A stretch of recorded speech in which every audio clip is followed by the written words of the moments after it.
The Apollo University, University of Leicester, 35 lakhs fees for 3-year BTech CSE UK.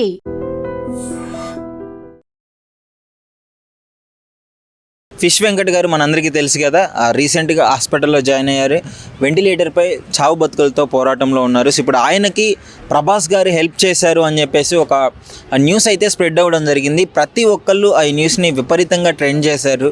Prabhas గారు ఆయనకి kidney operation కోసం 50 lakhs ఇస్తా అన్నారు అని చెప్పేసి, ఒక సపోర్ట్ ఇచ్చారు అని చెప్పేసి ప్రతి ఒక్క న్యూస్ ఛానల్లో అదే స్ప్రెడ్ అవ్వడం జరిగింది. కాకపోతే ఇదంతా ఫేక్ న్యూస్. ప్రభాస్ గారు ఆఫీస్ నుంచి మాకు ఫేక్ కాల్ వచ్చింది, వాళ్ళు ఆ రోజు కాల్ చేసి కనుక్కున్నారు, మళ్ళీ ఆ తర్వాత మాకేం డబ్బులు ఇవ్వలేదు అని చెప్పేసి వాళ్ళే స్టేట్మెంట్ పాస్ చేయడం జరిగింది. బట్ కానీ ఇక్కడ స్ప్రెడ్ చేసే విషయంలో ఏమవుతుందంటే అందరూ 50 లక్షలు ఇచ్చేశారు అని చెప్పేసి అయితే అందరూ చెప్పడం జరుగుతుంది. సో దీనివల్ల ఏమవుతుందంటే ప్రాబ్లము, పాపం ఇచ్చేవాళ్ళు కూడా ఆ ఫిష్ వెంకట్ గారి పరిస్థితి ఇప్పుడు చాలా విషమంగా ఉంది. హాస్పిటల్లో చావు బతుకుల మధ్య ఉన్నారు. ఇప్పుడు ఆయనకి ఒక కిడ్నీ ట్రాన్స్ప్లాంట్ కావాలి, అప్పటి వరకు డయాలసిస్ చేస్తూనే ఉన్నారు. అలాంటిది ఇప్పుడు ఈయన మనీ ఇచ్చారు అని చెప్పగానే పాపం ఇచ్చేవాళ్ళు కూడా మనీ ఆపేయడం జరుగుతుంది. సో వాళ్ళ ఫ్యామిలీ అయితే ఆ వీడియో కూడా రిలీజ్ చేయడం జరిగింది, మాకైతే మనీ రాలేదు, ఇదంతా ఫేక్ న్యూస్ అని చెప్పడం జరిగింది. సో నేను ఆ గబ్బర్ సింగ్ టీం సాయన్న గారిని కూడా కనుక్కున్నాను. సో ఆయన స్టార్టింగ్ నుంచి వాళ్ళ పక్కనే ఉన్నారు. సో ఆయన కనుక్కున్నాను, ఆయన కూడా సేమ్ చెప్పినారు, ఇదంతా ఫేక్ న్యూస్ స్ప్రెడ్ చేస్తున్నారు అని చెప్పేసి ఆ రోజే చెప్పిండు. ఒకసారి మళ్ళీ కాల్ చేసి అడిగే ప్రయత్నం అయితే చేద్దాము.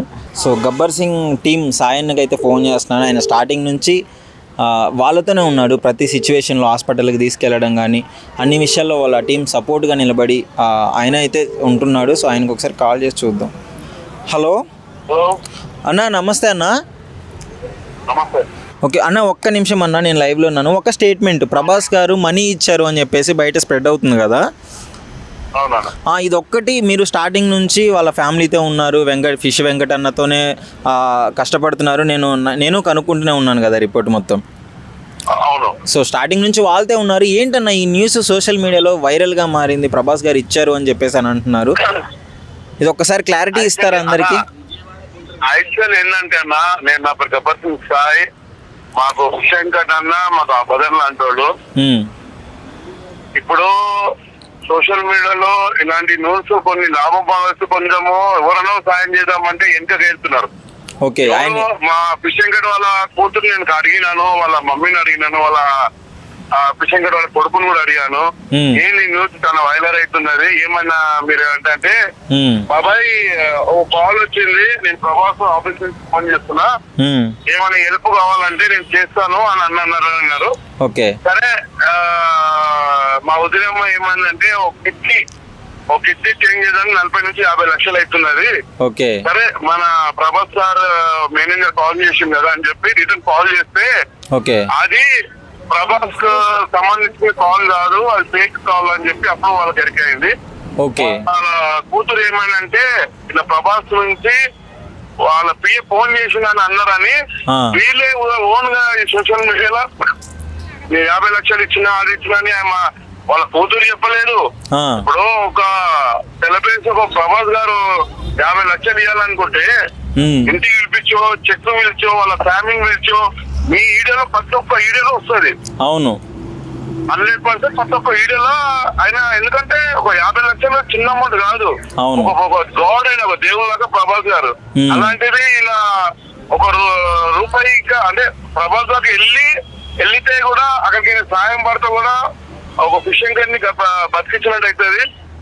అది ఒక 5% మంచి కావచ్చు అని 45% ఎవరు సాయం చేయాలనో వాళ్ళందరూ ఎందుకు వెళ్తున్నారు, వాళ్ళ పరిస్థితి ఘోరంగా ఉన్నది.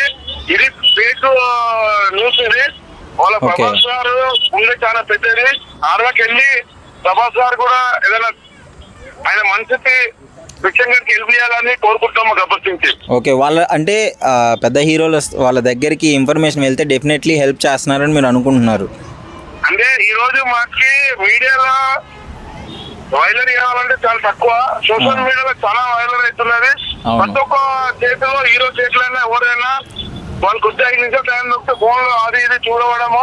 ఇది ప్రభాస్ సార్ దాకా వెళ్ళాలి. మనిషికి ఎవరో ఆయన అన్నాళ్ళు అది నిజం కావాలని కోరుకుంటున్నా. ఇప్పటి వరకైతే వాళ్ళకి ₹1 అందలేదు ప్రభాస్ సార్ నుంచి.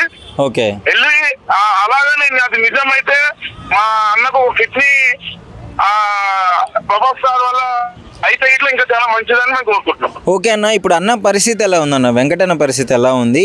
ఎక్కడున్నారు? నిన్న మొన్న నుంచి పర్వాలేదు, జర లేచి మేల్కొండు, కళ్ళు తెరుస్తున్నాడు. ఓకే. మొన్నంటే కోమాలో ఉండే, ఎప్పుడు డాన్స్ చేస్తున్నా ఒక 2 hours మన దానిలో కాయలు వస్తున్నాడు, తర్వాత కోమాకి వెళ్ళిపోతున్నాడు. ఇలా పర్వాలేదు, లిక్విడ్ గా కూడా తాగిపిస్తున్నారు. మెయిన్ ఆయన బాగా కావాలంటే ఒక కిడ్నీ కంపల్సరీ చేంజ్ చేయాలని డాక్టర్ చెప్తున్నాడు. దాతలు ఎంత మంది ఉన్నారు, ఎవరైనా హీరోలైనా ఎవరైనా ముందుకు వచ్చి ఆ కిడ్నీ డబ్బులు ఈ వచ్చిన 1000 రూపాయలు 10,000 అవన్నీ హాస్పిటల్ గా ఖర్చులు అవుతున్నాయి. అట్లా కాకుండా ఒక పెద్ద అమౌంట్ ఎవరైనా పెద్ద మనిషితో చేసుకొని ఆయన కిడ్నీ చేంజ్ చేస్తే బాగుంటుందని కోరుకుంటున్నాం. ఓకే అన్న, థ్యాంక్ యూ అన్న, thank you so much. Okay అన్న, ఓకే. సో విన్నారు కదా, గబ్బర్ సింగ్ టీం సాయన్న అయితే మనతో మాట్లాడడం జరిగింది. అంటే స్టార్టింగ్ నుంచి విశ్వ వెంకట అన్నతోనే వాళ్ళ ఫ్యామిలీతోనే ఆయన హాస్పిటల్ ఉన్న దగ్గర నుంచి సపోర్ట్గా నిలబడటం జరిగింది. ఇప్పుడు యాక్చువల్లీ ఇన్ఫర్మేషన్ అయితే తప్పు, ఒక కిడ్నీ చేంజ్ చేస్తే కానీ ఆయన ఆరోగ్యం కుదుట పడదు, ఇప్పుడు ఆ కిడ్నీ కోసమే తిరుగుతున్నారు అని చెప్పేసి ఆయన అంటున్నారు. సో ఇది ఫైనల్గా మనకు వచ్చిన ఇన్ఫర్మేషన్ అయితే ఇది. ఎవరైనా వచ్చి మనీ ఏమన్నా ఇవ్వగలిగితే మంచిది అని చెప్పేసి వాళ్ళ ఫ్యామిలీ మొత్తం వెయిట్ చేస్తుంది. ప్రభాస్ కాల్ వచ్చిందని చెప్పి, ప్రభాస్ హెల్ప్ చేసిందని చెప్పి అందరూ అంటున్నారు. అది ఫేక్ న్యూస్ అండి. నాకు ఒక కాల్ వచ్చింది, ప్రభాస్ పిఏ అని చెప్పినాడు. నేను ఏం చేశాను, పిఏ హెల్ప్ కావాలా అంటే కావాలంటే అని చెప్పిన. ఇంతవరకు కాల్ లిఫ్ట్ చేయట్లేదు. అది అమౌంట్ కూడా ఇవ్వలేదండి, 50 lakhs ఇవ్వలేదు, ఫేక్ అది. ప్లీజ్ అందరు న్యూస్ ఛానల్స్ అందరూ అది నిజం అనుకొని ఇచ్చే వాళ్ళని కూడా ఇవ్వలేకుండా చేసేస్తున్నారు. కొంచెం మాకు ఎలాంటి హెల్ప్ రాలేదు ఇండస్ట్రీ నుంచి. నిజంగా ప్రస్తుతం ఉన్నటువంటి సమాజం దేనికి ప్రయారిటీ ఇస్తుంది? ఆర్థిక సంబంధాల చుట్టూ మాత్రమే తిరుగుతుంది. మళ్ళీ ఎన్నికలంగానే చాలా విరక్తి కలుగుతుంది. మంచి అనిపిస్తుంది కదా, లేడీస్ కూడా ఛాలెంజింగ్ జాబ్స్ చేసినప్పుడు చాలా బాగుంటది. ట్రాఫిక్ అసిస్టెంట్స్ గా నియమించిన ట్రాన్స్జెండర్స్ అందరితో సాల్యూట్ చేయించుకుంటున్నారు. ఫుడ్ డెలివరీ ఇవ్వటానికి వెళ్ళినటువంటి డెలివరీ బాయ్ అనిల్ పై కళ్ళ ముందు